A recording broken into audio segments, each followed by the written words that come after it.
की बात कर रहा हूं, तो जन्माष्टमी के साथ साथ यहाँ पर कई प्रकार के विकास कार्यों का एक साथ भूमि पूजन लोकार्पण हो रहा है और होना भी चाहिए, क्योंकि जब मैं आपसे जन्माष्टमी की बात बाद में करूंगा, लेकिन अभी जो यहाँ बात चल रही है, अब लंबे समय से हमारे इतने देवस्थान हमने देखे हैं, या तो राधा कृष्ण का मंदिर होगा, या रुक्मणी जी का मंदिर होगा, या मित्रबिंदा धाम होगा, ये नाम और सत्यभामा जी का मंदिर होगा, या हमारे भगवान कृष्ण के जो उनकी अर्धांगिनियां रही है उनका अपना अलग अलग होता है, लेकिन एक साथ राधा रुक्मणी कहीं मिल रही है तो वो हमारे अपने इस गांव में ही मिल रही है।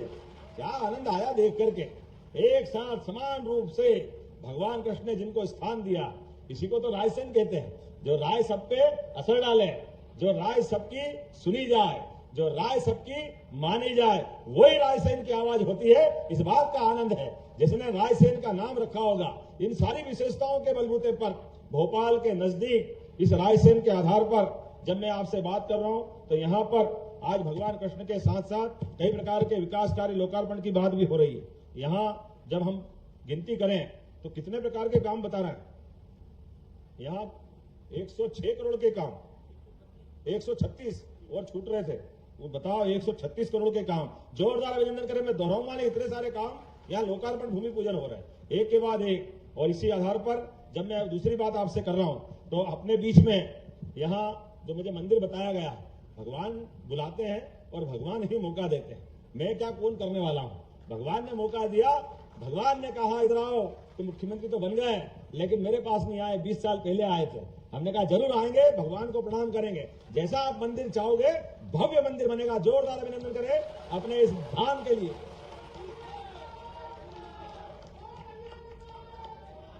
जब भगवान का दिन है और वो निमंत्रण दे रहे हैं तो कैसे हाथ रुक सकता है, देने वाला दे रहा है, हम तो निमित्त हैं, हमारी निमित्त में क्या फर्क पड़ता है। इसलिए मंदिर भी बनेगा और मेला भी लगेगा, यहाँ मेला प्रारंभ किया जाएगा। आपने कहा कि मंदिर के साथ भगवान, देखो भगवान तो पूरे ब्रह्मांड में है, भगवान को एक स्थान में कैसे रखते हैं, लेकिन भगवान के विग्रह से वो हमारे लिए संबल बढ़ाते हैं, वो हमारी हिम्मत दिलाते हैं, वो आनंद आता है। ये मंडली के लिए भी जोरदार अभिनंदन करो, हमारे सारी की सारी मंडली यहाँ ये मंचन करने वाली थी, लेकिन समय कम पड़ रहा है तो मैं यहीं से प्रणाम कर रहा हूँ। ये मान रहा हूँ आपने बहुत अच्छा प्रकटीकरण किया और हमने देख लिया। एक बार जोरदार पूरी मंडली के लिए भी, और उन बहनों को भी प्रणाम करता हूँ जिनने रक्षाबंधन में एक बड़ी राखी में सबको समेट लिया, इधर और उधर सारी बहनों को प्रणाम कर रहा हूं। जोरदार अभिनंदन करें हमारी माताओं बहनों के लिए। सरकार के रहते रहते कई सारे काम हम कर रहे हैं, लेकिन हम गोपाल कृष्ण की लीलाओं को देखें, गोपाल कृष्ण भगवान से सीखे। कृष्ण भगवान के जीवन में कठिनाई कोई कम नहीं आई, कठिनाई तो कितनी कितनी कठिनाई आई। भगवान के जीवन के एक एक घटनाक्रम को देखो तो अपनी आंखें भर आएगी, हृदय भाव से द्रवित हो जाएगा। लेकिन गोपाल कृष्ण ने अपने जीवन में चट्टान की तरह रह करके एक एक लीला के साथ जो दुनिया में संदेश दिया है, इसीलिए तो पूरा देश बोलता है गोपाल कृष्ण भगवान की, मोर मुकुट वंशी वाले की। भगवान के कितने रूप भजते हैं हम। आज हम भगवान को गोपाल कृष्ण कहते हैं। जैसे ही भगवान का रूप याद करो, गौ माता पीछे खड़ी है और कृष्ण भगवान आगे खड़े हैं। वो गोपाल कृष्ण केवल गौ माता की नहीं, हमारी पूरी ग्रामीण संस्कृति की जय जयकार करते, दोनों हाथ जोड़ करके आनंद लो भगवान की उस लीला का। गांव के अंदर से एकता चाहिए, गांव का विकास चाहिए, गांव का सम्मान चाहिए, गांव का स्वाभिमान चाहिए, और गांव के अंदर की प्रतिभाओं को मौका दो तो गोपाल कृष्ण बन के आता है। यह गांव का संदेश जाता है दुनिया भर में। और केवल गोपाल कृष्ण नहीं, हमारे गांव के अंदर मयूर पंख, मोर पक्षी, पवित्रता की निशानी, पक्षी का दृश्य देखो आनंद से भर जाते हैं। और पक्षी भी देखो भगवान ने क्या भाग्य दिया। खेत हमारे, खलियान हमारे, फसल हम पैदा करें, आनंद के साथ अन्न भंडार हमारे भरे, भूखे को भोजन मिले। लेकिन मयूर पक्षी काले काले मेघ से आपको मिलने वाली अमृत रूपी वर्षा को देख के क्या नाच कर आपकी खुशी में अपनी खुशी लाता है। क्या मयूर की भी जिंदगी है, उसको स्वयं को क्या चाहिए। जो जितनी सुंदरता भगवान दे सकता था वो सब कुछ मयूर को दे दी, लेकिन उसके बाद भी हमारी सुंदरता शरीर के बजाय लोगों के चेहरे पे होना चाहिए, समाज में आनंद होना चाहिए। इसलिए मयूर पक्षी वो काले काले उमड़ते घुमड़ते मेघों के बीच और भीषण घनघोर बिजली की चमक के बीच भी मयूर पंख मिलाकर आनंद लाता है। देखो मेरी बात का भगवान मेघ भी समर्थन कर रहे हैं। ये दौर हमारे लिए एहसास कराता है।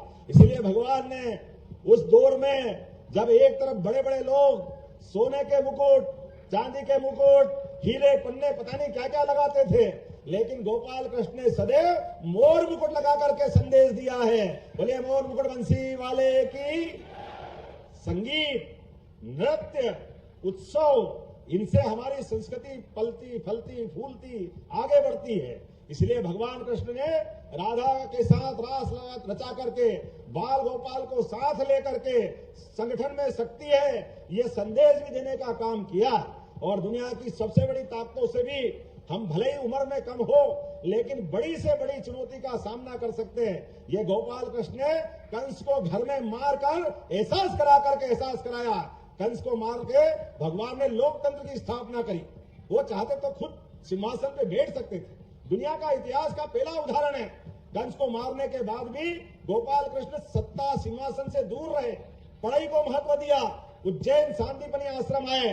हमारे लिए शिक्षा का क्या महत्व है ये हमारे लिए सबक देके गए।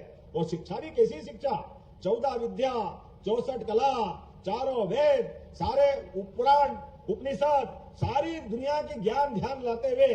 और उस दौर में जब भीषण समर है, युद्ध के घनघोर बादल छाए, वीरों के लिए पूरी धरती खाली हो गई, इतना महाभारत का भीषण युद्ध होने वाला है। ऐसे युद्ध के काल में भी ज्ञान की बात कराने वाले अगर कोई ज्ञानेश्वर साक्षात योगेश्वर के रूप में आए हैं, बोले भगवान कृष्ण गोपाल की।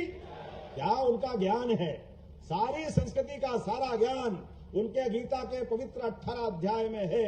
आधुनिक साइंस से लेकर के प्राचीन ज्ञान विज्ञान तक एक एक श्लोक में, एक एक अध्याय में वो सारी बातें जोड़ करके के गए। और इतना ही नहीं, उनके जीवन काल में दोस्ती, मित्रता, अपने स्कूली जीवन के साथ के लोगों के साथ मनुष्य को कैसी रखना चाहिए, ये कृष्ण सुदामा की दोस्ती से दुनिया ने सीखा है। आज भी वो उदाहरण है, जोरदार अभिनंदन करो। क्या कृष्ण भगवान ने सुदामा के साथ दोस्ती निभाई, ज्ञान में ज्ञानी और मित्रता को आधार पर दानी। और दानी भी कैसे, आप सबको सबक देके गए। कभी कोई गरीब मित्र आपके आगे हाथ फैलाए तो आप उसको नकारना मत, अपने आंखों से पांव धो करके भगवान ने प्रेरणा दी है। तो भगवान कृष्ण ने उस दौर में भी मित्र का सम्मान कैसा करना चाहिए बताए। और भगवान ने उसके हाथ में पैसे नहीं रखे। कोई आदमी आपसे मित्रता रखे और याचना करे तो उसकी आंखें नीची मत होने देना। जो मदद करो पीठ पीछे वो चाहता उससे कई गुना ज्यादा करो, लेकिन सामने गले लगाकर उसका सम्मान करो। ये भगवान ने उस काल में उदाहरण दिया। मित्रता का उदाहरण क्या होता है, भगवान कृष्ण की बहुत सारी लीला बता सकता हूं, लेकिन आज तो मेघ गरज रहे हैं, मुझे हवाई जहाज हेलीकॉप्टर से निकलना भी है और दिन भर आनंद मनाना है। तो मुझे लगता है कि आज तो कथा यही रोकते हैं, अगली बार फिर मिलेंगे। अब की बार रायसेन के किले में जिले विकास की बैठक करेंगे। जोरदार अभिनंदन करो सारे विकास की बात पूरे जिले के लिए। और रायसेन के लिए चिंता मत करो, जो आप चाहते हो। अरे रायसेन तो मेट्रोपॉलिटन सिटी में आ रहा है, अब भोपाल खुद खच के अपने यहाँ तक आ रहा है। जोरदार अभिनंदन करो, रायसेन के समय बदलने वाले हैं। सांची, विदिशा, रायसेन, राजगढ़ का ब्यावरा माननीय मंत्री जी वहां से है, सीहोर, नर्मदापुरम का हिस्सा, ये 5 जिलों को मिलाकर के एक मेट्रोपॉलिटन सिटी बन रही है, जो युवाओं को रोजगार देगी, महिलाओं को काम देगी, गरीबों की जिंदगी बदलेगी और किसान को सम्मान देगी। जोरदार अभिनंदन करो अपनी सरकार के सारे कामों के लिए। और जन्माष्टमी की धूमधाम से बधाई मेरी अपनी ओर से। जब आप शाम को मटकी और भगवान कृष्ण की पूजा करो तो भगवान कृष्ण के इन सारी लीलाओं का स्मरण रखना।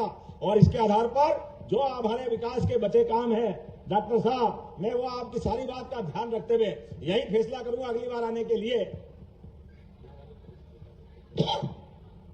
अब छोटी मोटे में काम निपट, बड़े बड़े देने वाला हूं भविष्य में। जोरदार ताली वाली बजाओ हमारे भाई के लिए। वैसे मैं गोपाल कृष्ण की कथा कर रहा हूं और प्रभु सामने आ जाए, कोई बचा क्या? बताओ, इससे अच्छा कोई भाग्य हो सकता है क्या? हमारे लिए सौभाग्य की बात है। रात को 12 बजे प्रकट होने वाले, दिन में 12 बजे हमारे साथ